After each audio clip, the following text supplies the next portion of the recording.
మాధవీలత గారు మరి old city MP candidate BJP నుంచి. సో, ఆమె ప్రతిసారి వార్తల్లో నిలవడం చూస్తున్నాం. ఆమె గురించి చర్చించుకోవడం కూడా చూస్తున్నాం. అయితే ఇప్పుడు ఆమె ట్రావెల్ చేస్తుండగా ఆమె పైన అంటే వెహికల్ పైన దాడి చేశారు కొంతమంది. అందుకోసమే ఆళ్ళ అనుచరులు మజ్లిస్ పైన కొంతమంది పైన కేసు నమోదు చేశారని చెప్పేసి వార్తలు రావడం చూస్తున్నాం. నిజంగా ఆమె పైన దాడి జరిగిందా? మరి ఎవరు దాడి చేశారు? కంప్లెయింట్ ఏమని ఇచ్చారు? సో, ఇదే అంశం మీద డిస్కస్ చేయడానికి ప్రెజెంట్ మనతో పాటు సీనియర్ జర్నలిస్ట్ జయదేవ్ గారు ఉన్నారు. వారితో ఒకసారి డిస్కస్ చేద్దాం. సార్ నమస్కారం సార్. నమస్తే అండి. సార్, మాధవీలత గారి పైన దాడి జరిగింది. ఓల్డ్ సిటీలో ట్రావెల్ చేస్తున్నట్టు అని చెప్పేసి వార్తలు రావడం చూస్తున్నాం. ఆమె అనుచరులు కూడా వాళ్ళ పైన కేసులు పెట్టారంట కదా! మరి ఎవరిపైన కేసులు పెట్టారు? అసలు ఏం జరిగింది సార్? మాధవీలత గారి అంశం తీసుకుంటే మొదటి నుంచి కూడా ఆవిడ చాలా యాక్టివ్గా సందులు గొంతులు ఓల్డ్ సిటీలో ప్రతీది కూడా వదలకుండా తిరిగారు. ఆవిడ తిరుగుతున్నప్పుడు కూడా చాలా వరకు కొన్ని విమర్శలు చేశారు. మీరు ముందు ముస్లిమ్స్ వైపు తిరుగుతున్నారంటే వాళ్ళని ఆకట్టుకోవడానిక, లేదంటే ముందు హిందువుల వైపు ఎందుకు తిరుగుతున్నారు, ఇట్లా లేనిపోని అడిగామంటే లేనిపోని ఫీలింగ్స్ క్రియేట్ చేయాలి. ఆవిడ అన్నిటికీ చాలా చాకచక్యంగా మీరు ఇలా అడుగుతున్నారు కదా, అక్కడ అలా అడగగలరా, అప్పుడు ఓల్డ్ సిటీలో ఇన్ని బాధలు ఇన్ని ఇబ్బందులు ఎదుర్కొన్నప్పుడు అప్పుడు ఏమైంది ఈ రిపోర్టర్ల సమాజం, ఈ మీడియా అంతా ఎటెళ్ళింది, ఇలా రకరకాలుగా ఆవిడ ప్రతిదీ ధీటుగా ఎదుర్కొన్నారు. అయితే మొన్న పోలింగ్లో భాగంగా ఆవిడ ఒక అభ్యర్థిగా ఆవిడ లోక్సభలో నియోజకవర్గ పరిధిలో ఉండే అన్ని పోలింగ్ బూత్లు కూడా ఆవిడ తిరిగే ఇది ఉంటుంది. ఆవిడకు ఒక కార్డు ఇస్తారు, ఆవిడకి ఇది ఉంటుంది, వెళ్ళి పరిశీలించవచ్చు, రావచ్చు, ఏమైనా ఉంటే ఎలక్షన్ కమిషన్కి ఫిర్యాదు చేయొచ్చు. కాబట్టి ఆవిడ అభ్యర్థిగా ఉన్నారు కాబట్టి, పైగా ఒక నేషనల్ పార్టీకి ఉండే అభ్యర్థి. స్వయంగా మోదీ గారు కూడా ట్వీట్ చేశారు ఆమెకి శుభాకాంక్షలు, ఆల్ ది బెస్ట్ చెప్తూ. సో మాధవీలత గారు చేస్తున్న ఇది చూస్తుంటే చాలా వరకు ప్రత్యర్థుల్లో కూడా దడపడుతుంది. ఏంటో ఈవిడ ఖచ్చితంగా గెలుస్తుందేమో, గెలిచే అవకాశాలు ఉన్నాయన్నట్టు కూడా మనం చాలా వార్తల్లో చూసాం. బట్ సర్వేలు అయితే ఏమీ చెప్పలేదు. కానీ ఇట్లాంటి సందర్భంలో ఖచ్చితంగా ఫీల్ ఉంటుంది. ఇప్పుడు ఆల్రెడీ ఆంధ్రప్రదేశ్లో గొడవలు అవుతున్నాయి చూసారా, మేమంతే వస్తాం, మేము వచ్చేస్తాం, మేమే గెలుస్తాం అనుకుని వాళ్ళకి వీళ్ళు గొడవ పడడం. అలాగే ఇక్కడ కూడా ఎక్కడ ప్రత్యర్థి అనేవాడు ధీటుగా ధైర్యంగా దొంగ దెబ్బ తీయకుండా గెలవాలి, కానీ దొంగ దెబ్బ తీసేలా గెలిచేవాళ్ళని చూసుకునే వాళ్ళు కొంతమంది ఉంటారు. అయితే ఇక్కడ ఈవిడి మీద అటాక్ చేయడానికి స్వయంగా కొంతసేపు వెంబడించారని ఆమె అనుచరుడే కంప్లైంట్ చేశారు.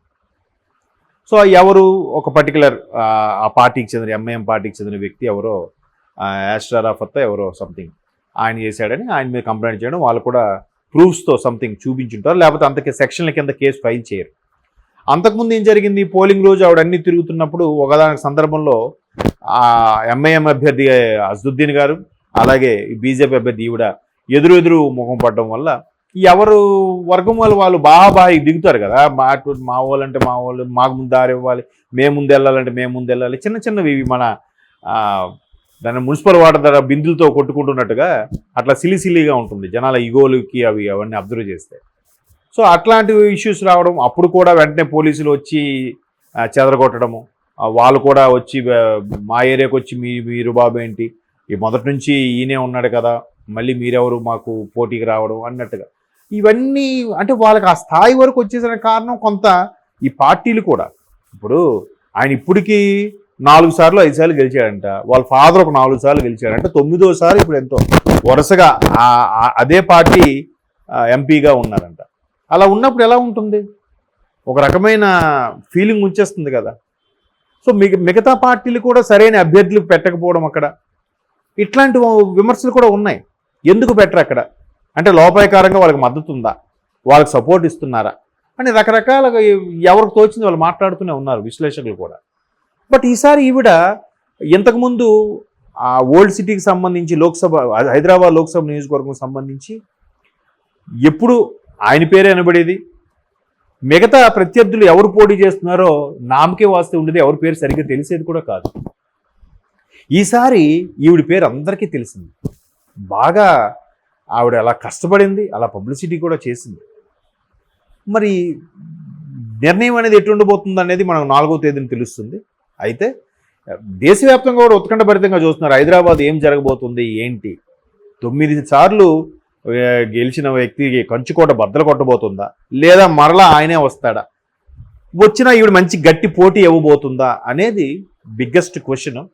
బట్ ఆ పర్టికులర్ వర్గం వాళ్ళు లేదా పర్టికులర్ సామాజిక వర్గం అవ్వండి, కమ్యూనిటీ అనుకోండి, ఇంకేదైనా అనుకోండి, ఆ రిలీజియన్ అనుకోండి, వాళ్ళు ఎక్కువగా ఉండడం వల్ల వాళ్ళకే గెలిచే అవకాశాలు ఎక్కువ ఉన్నదని చాలామంది అభిప్రాయం. బట్ ఏమి చెప్పలేం.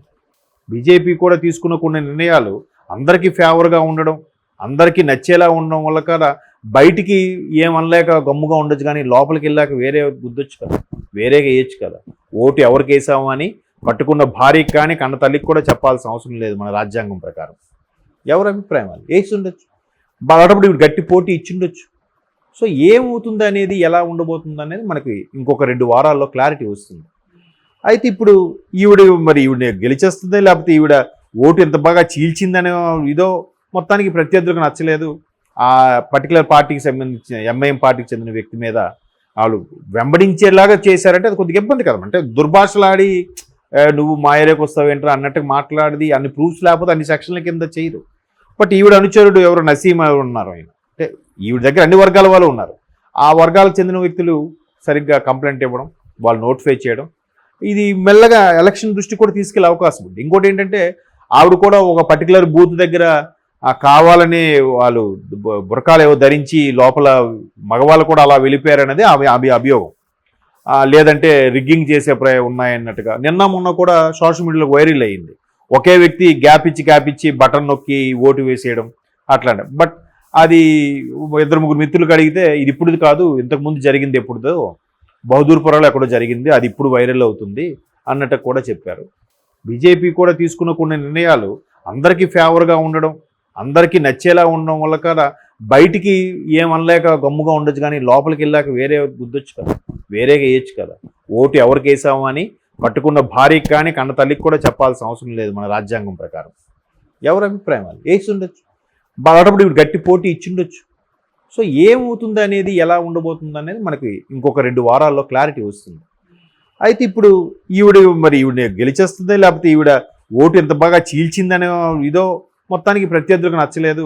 ఆ పర్టికులర్ పార్టీకి సంబంధించిన ఎంఐఎం పార్టీకి చెందిన వ్యక్తి మీద వాళ్ళు వెంబడించేలాగా చేశారంటే అది కొద్దిగా ఇబ్బంది కదా. అంటే దుర్భాషలాడి నువ్వు మా ఏరియాకి వస్తావేంట్రా అన్నట్టుగా మాట్లాడి అన్ని ప్రూఫ్స్ లేకపోతే అన్ని సెక్షన్ల కింద చేయదు. బట్ ఈవిడ అనుచరుడు ఎవరు నసీం ఉన్నారు, ఆయన అంటే ఈవిడ దగ్గర అన్ని వర్గాల వాళ్ళు ఉన్నారు.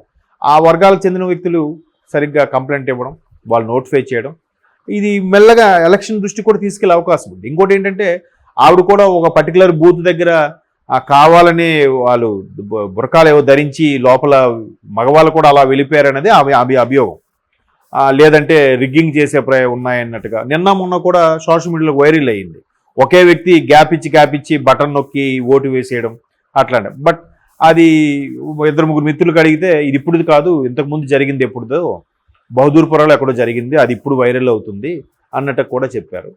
బట్ ఈవిడైతే మొన్న హల్చల్ కూడా చేశారు. ఒక గేట్ దగ్గర నిలబడి నన్ను లోపలికి వెళ్ళనివ్వట్లేదు, నేను ఒక అభ్యర్థిగా ఉండి నేను ఎందుకు పంపించట్లేదు, అక్కడ లోపల ఏదో జరుగుతుంది, ఇది ఖచ్చితంగా ఎలక్షన్ దృష్టికి తీసుకెళ్తాను. నీకు నిజంగా ఇది ఇష్యూ అయ్యి వాళ్ళు పరిగణలోకి తీసుకుంటే రీపోలింగ్ పెట్టే ఛాన్సెస్ కూడా ఉన్నాయి. అలా అన్ని విధాలుగా ఆవిడ హైలైట్ అవ్వడం ప్రత్యర్థులకు ఎలాగో నచ్చదు కదా. అబ్బాయి ఇప్పుడు ప్రతిదానికి ఎడ్యుకేషన్ తీసుకొస్తుంది, ప్రతిదానికి ఎలిగేషన్ చేస్తుంది అనే ఉద్దేశంలో సీజనింగ్ ఇవ్వాలని వీడికి ఏదో చేద్దాం, జలక్కిద్దామనే వాళ్ళు కూడా ఉంటారు కదా. సో అలాంటి జలకిచ్చే నేపథ్యంలో వాళ్ళు కూడా ప్రూఫ్స్తో ఇవాళ రేపు ఫోన్లు ఉన్నాయి అందరి దగ్గరలో, ఎవరేం మాట్లాడినా ఎవరేం చేసినా ఫోన్ వీడియోలు తీసి వైరల్ అయిపోతుంది. అలా వీడియోలు తీసి బహుశా ఆ ప్రూఫ్స్తో కేసు పెట్టించవచ్చు. చూద్దాం మరి పోలీసులు దీన్ని ఎంతవరకు చర్యలు తీసుకుంటారో చూడాలి. ఓల్డ్ సిటీలో అంతగా చర్యలు తీసుకోబడవనేవి కూడా ఒక వార్త ఉంది. ఎందుకంటే మొన్న మధ్యన కరెంటు బిల్లు అంశం కూడా ఒకటి వచ్చింది తెర మీద. సో ఇటువంటి నేపథ్యంలో ఎంతవరకు పోలీసులు నిలబడతారనేది కూడా మనం రాబోయే రోజుల్లో చూడాలి.